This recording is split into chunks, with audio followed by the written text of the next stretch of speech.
Hello नमस्कार साथियों, स्वागत है आपका एसएससी एग्जाम सिटी पर। जैसा कि आज हम शुरू करने जा रहे हैं ज्योग्राफी का एक बहुत ही महत्वपूर्ण टॉपिक, जिससे हर एग्जाम में क्वेश्चन पूछे ही जाते हैं। तो आज का हमारा टॉपिक है ब्रह्मांड, और इसके बारे में अध्ययन करेंगे हम सौरमंडल के बारे में। किस तरह से सभी ग्रह सूर्य के चारों ओर परिक्रमा करते हैं, इसी के बारे में भी देखेंगे। तो जैसा कि आपके सामने मैंने एक छोटी सी पिक्चर ड्रॉ की है। सौरमंडल, ये आपका सूर्य, बुध, शुक्र, पृथ्वी, मंगल, बृहस्पति, शनि, अरुण, वरुण, ये हमारे सौरमंडल के सब ग्रह हैं। बात करते हैं कि ब्रह्मांड, तो पहला ही क्वेश्चन आता है कि ब्रह्मांड का अध्ययन क्या कहलाता है। तो आपको बता दूं, जो ब्रह्मांड का अध्ययन होगा उसे बोलते हैं हम कॉस्मोलॉजी। क्या बोलते हैं? कॉस्मोलॉजी। ठीक है, तो पहला ही क्वेश्चन आपका बनता है कि ब्रह्मांड का अध्ययन, कॉस्मोलॉजी। दूसरी बात, हम बात करते हैं सौरमंडल। तो सौरमंडल की जो खोज की थी वो की थी कोपरनिकस ने। किसने की थी? कोपरनिकस। सेकंड क्वेश्चन आपका यहां से बनता है कि सौरमंडल की खोज करता कौन है? कोपरनिकस। ठीक। ग्रह संबंधी नियम बात कर रहे हैं, ग्रहों की जब बात कर रहे हैं तो ग्रह संबंधी नियम भी टॉपिक आता है। तो ग्रह संबंधी जो नियम दिए थे वो दिए थे केपलर ने। किसने दिए थे? केपलर ने। आपकी जानकारी के लिए बता दूं, जो हमारा सौरमंडल था उसमें टोटल ग्रह थे 9। कितने ग्रह थे? 9। लेकिन एक मीटिंग हुई और 24 अगस्त 2006 को जो प्लूटो ग्रह था, ये ग्रह की श्रेणी से बाहर निकाल दिया गया और इस ग्रह को बौना ग्रह कहा गया। तो 2006 से पहले की बात करें तो ग्रहों की संख्या 9, और 2006 के बाद की बात करें तो ग्रहों की संख्या रह जाती है आपकी 8। तो अभी करंट की अगर बात करें तो हमारे जो ग्रह हैं वो कितने हैं? 8। ठीक। तो देखते हैं एक एक करके सभी ग्रहों के बारे में, जो भी क्वेश्चन बनते हैं आपको। हाँ, तो सबसे पहले बात करते हैं सूर्य। तो जितने भी ग्रह हैं हमारे 8 ग्रह, ये सभी सूर्य की परिक्रमा करते हैं। क्या करते हैं? सूर्य की परिक्रमा। तो सूर्य के बारे में आपको बता दूं कि जो सूर्य है ये पृथ्वी के सबसे निकट का एक तारा है। क्या है? सबसे निकट तारा पृथ्वी। ठीक। ये सूर्य है, ये क्या है? ये गैसीय गोला है। क्या है? गैसीय गोला। अर्थात कहने का मतलब मेरा ये हुआ कि इसके अंदर अगर बात करता हूं हाइड्रोजन, तो कितनी होगी? 71%। गुड। हीलियम की अगर बात करूं कितनी होगी? 26.5%। ऐड करें कितना बचा? अदर में क्या होगा? 2.5% अदर एलिमेंट हो जाएंगे। ठीक। तो यही आता है कि जो सूर्य है हमारा, इसमें हाइड्रोजन पूछी जाती है तो आपका हो जाएगा 71%। हीलियम पूछे, ये लगाएंगे। ठीक। अदर में पूछेंगे, ये लगाएंगे। बात करते हैं कि सूर्य की जो ऊर्जा का स्रोत है, यानी जो एनर्जी सोर्स है, ऊर्जा का स्रोत, अगर मैं इसकी बात करता हूं तो वो है नाभिकीय संलयन। क्या है? नाभिकीय संलयन। अर्थात नाभिकीय संलयन रिएक्शन के द्वारा सूर्य को ऊर्जा प्राप्त होती है। होता क्या है इसमें कि हाइड्रोजन और हाइड्रोजन जब मिल जाते हैं तो उससे क्या होता है? एक हीलियम परमाणु का निर्माण होता है, जिससे ऊर्जा प्राप्त होती है। ठीक। अगर मैं एक क्वेश्चन और बनता है आपका यहीं पर कि सूर्य के प्रकाश को पृथ्वी तक आने में कितना टाइम लगता है, तो लिखेंगे 8 मिनट 16 सेकंड। कितना?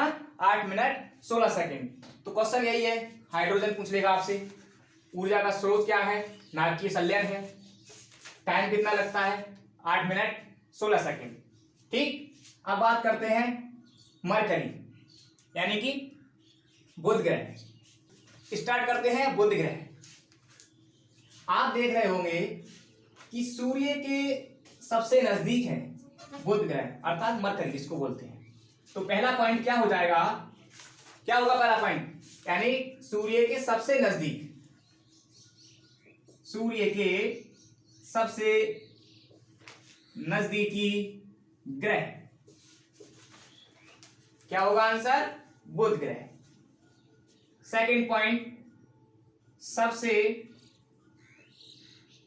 छोटा ग्रह, यानी सौरमंडल का सबसे छोटा ग्रह कौन सा हो जाएगा, बुध ग्रह।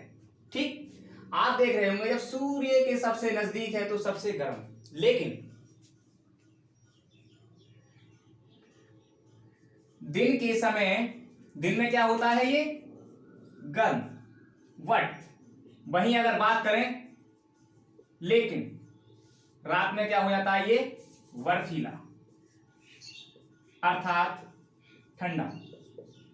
मेरा कहने का मतलब ये हुआ कि दिन में जितनी ज्यादा गर्म रहता है रात को उतनी जल्दी ये ठंडा हो जाता है। फोर्थ पॉइंट की बात करता हूं, सबसे पास में है, आप जाहिर सी बात है सबसे पास में तो सबसे जल्दी क्या करेगा, चक्कर लगाएगा। तो ये मात्र 88 दिन में चक्कर लगाता है, अर्थात सबसे कम टाइम पीरियड में सूर्य के चक्कर लगाता है मात्र 88 दिन में। और बता दूं बुध ग्रह पे किसी प्रकार का कोई वायुमंडल नहीं है, अर्थात यहां पर जीवन की संकल्पना भी नहीं है। अब देखो फोर्थ यानी 5 पॉइंट की बात करता हूं, इसका कोई भी उपग्रह नहीं है, उपग्रह इसका कोई भी नहीं है। वैसे भी आप ट्रिक्स अगर बताना चाहें तो क्या नाम है, बुध। बुद्ध लोग क्या करते हैं, उनके पास कुछ नहीं होता, अर्थात इसके पास कोई भी सैटेलाइट नहीं है। ठीक, तो सबसे नजदीकी ग्रह बुध ग्रह, सबसे छोटा ग्रह बुध ग्रह। दिन के समय क्या होता है सबसे ज्यादा गर्म, लेकिन रात को क्या होता है ये ठंडा। ठीक, सबसे कम दिन में सूर्य की परिक्रमा करता है, चक्कर लगाता है, और इसके कोई पास सैटेलाइट नहीं है। ठीक, आगे बढ़े, क्लियर, ओके। शुक्र अर्थात वीनस, आप देख रहे होंगे कि मैंने सभी के जो एरो का साइन इंडिकेट किया है वो ऊपर के लिए किया है, लेकिन शुक्र है और अरुण है, इसका मैंने डाउन। इसका मतलब ये हुआ साथियों कि जो शुक्र ग्रह है और अरुण, ये सभी ग्रह के अपेक्षा सूर्य की जो परिक्रमा करते हैं वो उल्टा करते हैं, अर्थात ये पूर्व से पश्चिम, यानी सूर्य की परिक्रमा कैसे करेंगे, पूर्व से पश्चिम। ठीक, दूसरी बात आप यहां देख रहे होंगे पृथ्वी के सबसे नजदीक, तो सेकंड पॉइंट हो जाएगा पृथ्वी के सबसे नजदीक। ठीक, साइज और इसकी डेंसिटी, यानी कि आकार की बात करें तो ये आकार के हिसाब से पृथ्वी की तरह दिखाई देता है। आकार की वजह से कैसे दिखाई देता है, पृथ्वी। तो आपने देखा हुआ इसे क्या कहते हैं, पृथ्वी की बहन, पृथ्वी की वहन। ठीक है, सबसे ज्यादा चमकीला ग्रह, चमकीला, ओके, गर्म। और इसी ग्रह को आप अभी देखा आपने कि ये पूर्व से पश्चिम की ओर क्या कर रहा है, मूवमेंट कर रहा है, तो इसलिए कहते हैं इसे इवनिंग स्टार। क्या कहेंगे, इवनिंग स्टार या मॉर्निंग स्टार। ओके, शुक्र का भी कोई सैटेलाइट नहीं है, इसका भी कोई उपग्रह, इसका भी कोई उपग्रह नहीं है। तो क्वेश्चन बनते हैं कि शुक्र का जो मूवमेंट है पूर्व से पश्चिम, ठीक है, पृथ्वी के सबसे नजदीक ग्रह शुक्र ग्रह, पृथ्वी की बहन किसे कहा जाता है, शुक्र ग्रह, सबसे चमकीला शुक्र, गर्म शुक्र, इवनिंग स्टार, मॉर्निंग स्टार, यानी कि शाम का तारा, भोर का तारा, वो सभी हम शुक्र ग्रह को ही कहते हैं। और इसका भी कोई सैटेलाइट नहीं है। आगे बढ़े, क्लियर, ओके। तो नेक्स्ट ग्रह है हमारा पृथ्वी। क्या है? पृथ्वी। अरे भाई पृथ्वी भैया, यहां पर हम रह रहे हैं, ठीक। तो पृथ्वी, ठीक है। क्वेश्चन आता है कि एकमात्र उपग्रह या एकमात्र ग्रह, क्या एकमात्र ग्रह जहां पर वायुमंडल अर्थात जीवन संभव है। तो लिखेंगे एकमात्र ग्रह जहां पर जीवन संभव है। ओके, तो एकमात्र ग्रह कौन सा है जीवन संभव है? वो है हमारा पृथ्वी, ठीक। सेकंड पॉइंट की अगर बात करें, इसे नीला ग्रह कहते हैं। अब आप कहेंगे नीला ग्रह क्यों कहते हैं? तो नीला ग्रह इसलिए कहते हैं क्योंकि पृथ्वी पर क्या है, 71% समथिंग वाटर है। तो पानी की अधिकता के कारण हम इसे नीला ग्रह कहते हैं। थर्ड पॉइंट, इसका उपग्रह, इसका जो उपग्रह है, एकमात्र उपग्रह है, उसका नाम है क्या? चंद्रमा। क्या? चंद्रमा, ठीक। तो एकमात्र उपग्रह चंद्रमा। नीला ग्रह कैसे कहते हैं? पृथ्वी। और जहां जीवन संभव है वो पृथ्वी। एक और फैक्ट आपको एक्स्ट्रा बता दूं, ये क्या है? चंद्रमा। इसका जो अध्ययन होता है,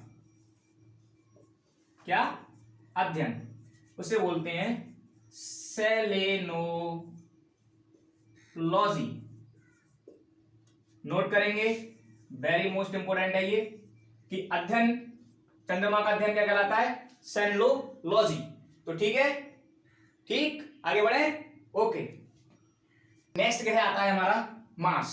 मार्स मीन्स मंगल, ठीक, मंगल। रंग लाल। अब आप कहेंगे रंग लाल होता है तो क्यों होता है? तो इसका जो कलर है वो लाल होने का इसका जो कारण है वो है आपका आयरन ऑक्साइड। क्या है? Iron oxide.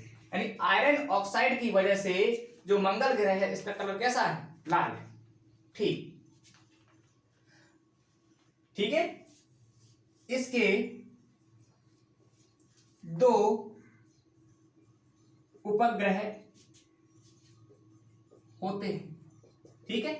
कितने उपग्रह होते हैं? दो। नंबर 1 फोबोस और डोमोस, ठीक है। फोमोस और डोमोस। 1 2 3। सैटेलाइट कितने हुए? 2, ठीक। बात करता हूं मंगल ग्रह पर। आपने सुना होगा सबसे बड़ा यानी माउंट एवरेस्ट से भी 3 गुना बड़ा पर्वत, जिसका नाम है नेक्स ओलंपिया। क्या नाम है? नेक्स ओलंपिया, जो कि माउंट एवरेस्ट से 3 गुना बड़ा है। नेक्स्ट ओलंपिया जो पर्वत है कहां पर मिलेगा? मंगल ग्रह पर, माउंट एवरेस्ट से 3 गुना बड़ा, ठीक। एक ज्वालामुखी भी मिलता है यहां पर, और उस ज्वालामुखी का नाम है ज्वालामुखी, जिसका नाम है ओलिस। क्या नाम है? ओलिस मेसी। क्या नाम है? ओलिस मेसी, ठीक है। तो मंगल ग्रह का रंग कैसा हुआ? लाल, आयरन ऑक्साइड की वजह से, ठीक है।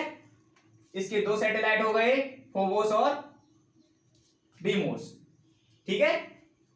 निक्स ओलंपिया पर्वत हो गया, जो कि माउंट एवरेस्ट से 3 गुना बड़ा है। सबसे बड़ा ज्वालामुखी ओलिस मेसी, मंगल ग्रह पे, ठीक है, क्लियर, ओके। आगे बढ़ते हैं। तो नेक्स्ट ग्रह है हमारा बृहस्पति। क्या है? बृहस्पति अर्थात जुपिटर। इसका जो रंग होता है वो होता है पीला। अब पीला रंग है तो जाहिर सी बात है कुछ ना कुछ कारण रहा होगा। ठीक, तो पीला जो कलर है इसका ये होता है सल्फर डाइऑक्साइड अर्थात SO2, sulphur die oxide.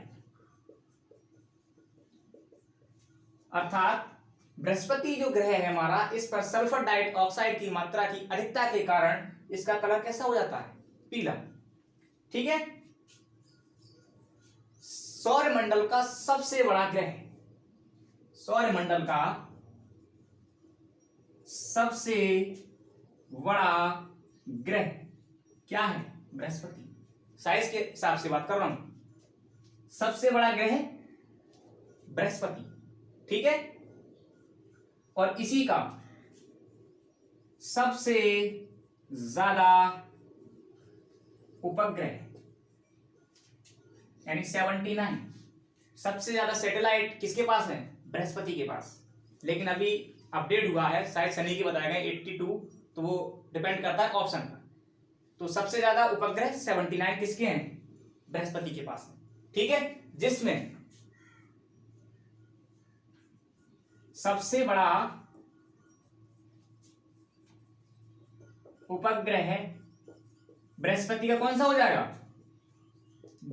Ganymede. Okay, कौन सा हो जाएगा? गैनीमीड।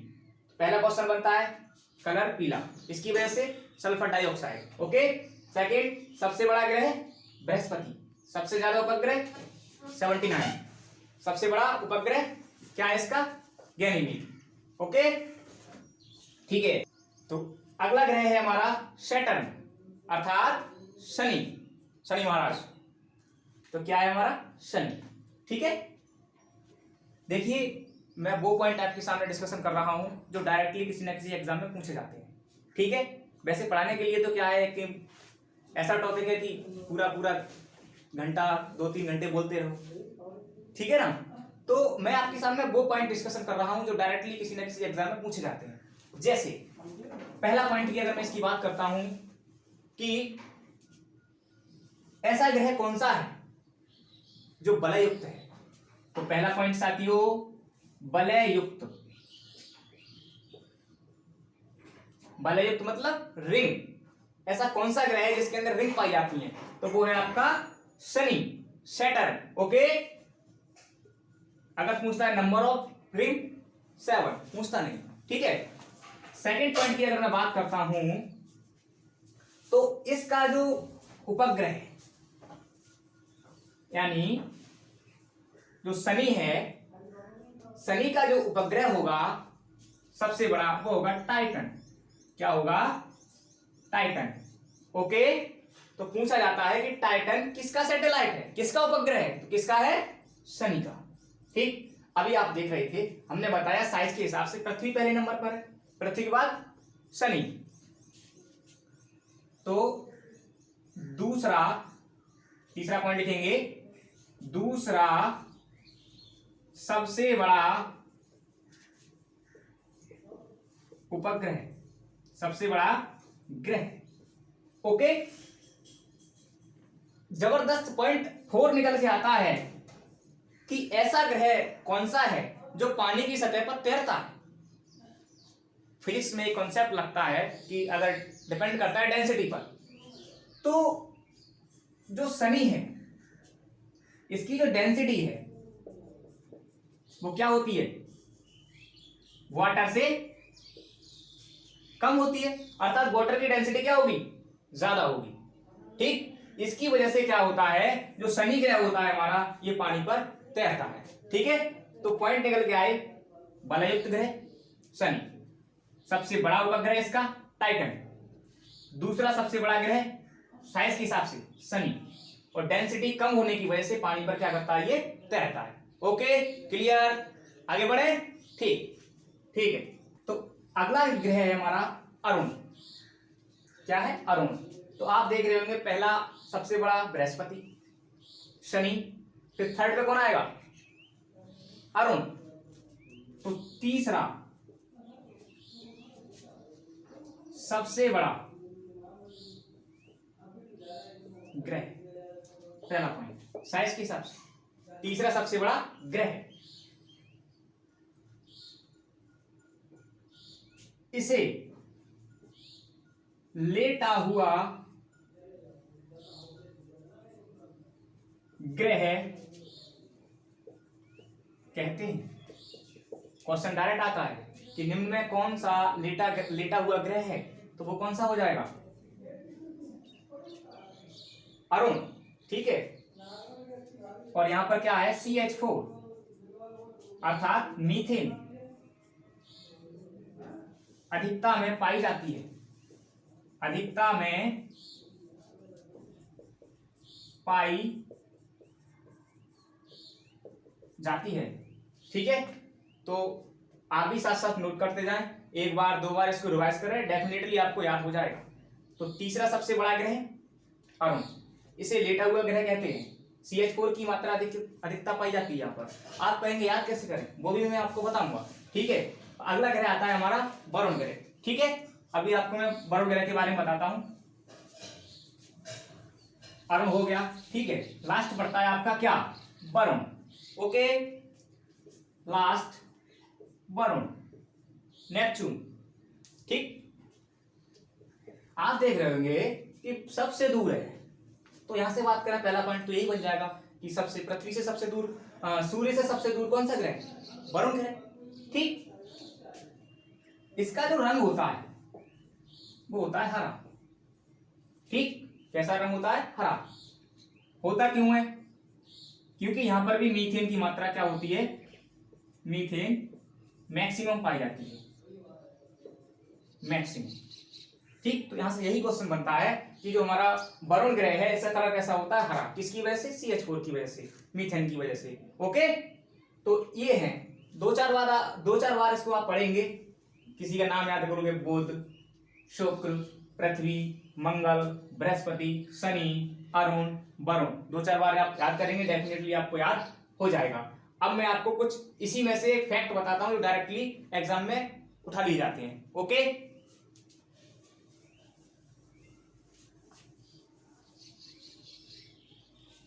देखिए, आप यहां देख रहे होंगे ये मंगल और ये बृहस्पति। तो डायरेक्ट आपसे पूछा जाता है कि जो शुद्र ग्रह है, ठीक, एस्टेरॉयड है, एस्टेरॉयड की जो पट्टी होती है, यानी शुद्र ग्रह की पट्टी, शुद्र ग्रह की पट्टी किन किन ग्रहों के बीच पाई जाती है? तो कौन कौन सा है? मंगल और बृहस्पति, ओके। क्या हो जाएगा?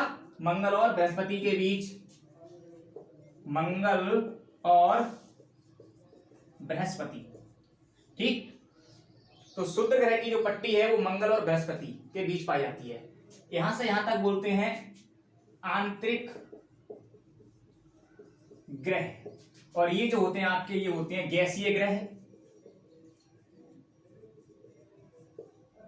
या बाह्य ग्रह, ओके। तो ये गैसीय ग्रह, ये बाह्य ग्रह, आंतरिक ग्रह, आंतरिक ग्रह, बाह्य ग्रह, ठीक है। शुद्र ग्रह की पट्टी मंगल और बृहस्पति के बीच, ओके। थोड़ा सा और,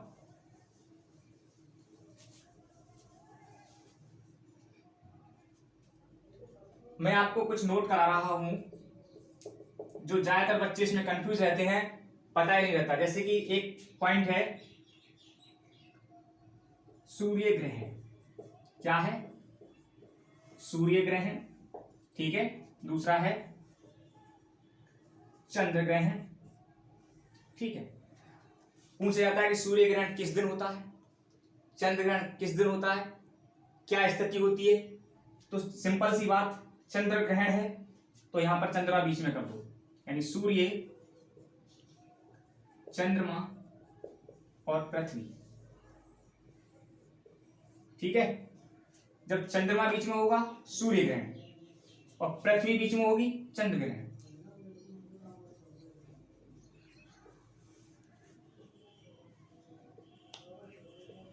ठीक। ये जो घटना होती है पूर्णिमा को होती है, ये घटना होती है अमावस्या,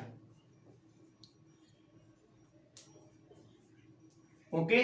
तो डायरेक्ट डायरेक्ट आपसे पूछता है कि सूर्य ग्रहण किस दिन होता है, अमावस्या या पूर्णिमा, तो आंसर होगा अमावस्या। चंद्र ग्रहण पूर्णिमा को होता है।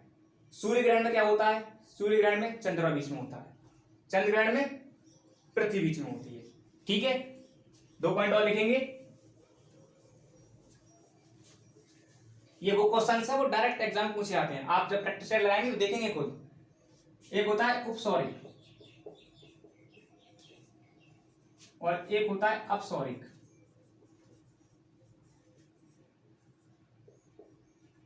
बताइए क्या होता है।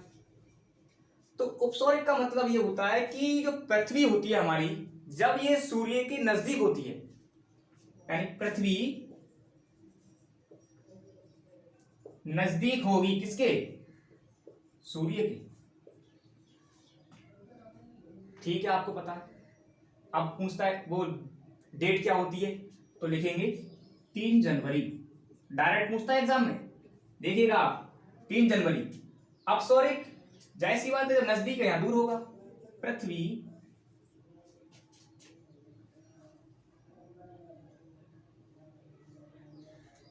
सूर्य दूर होगी, अर्थात सूर्य, तो ये क्या हो जाएगा अपसौरिक। ये घटना कब होगी, 4 जुलाई। ओके, तो ये सभी फैक्ट थे। उम्मीद है आपको समझ में आए होंगे। अगर वीडियो अच्छी लगे लाइक शेयर करना, सब्सक्राइब करना। ओके, और बने रहिएगा ऐसे ही हमारे साथ। थैंक यू, धन्यवाद।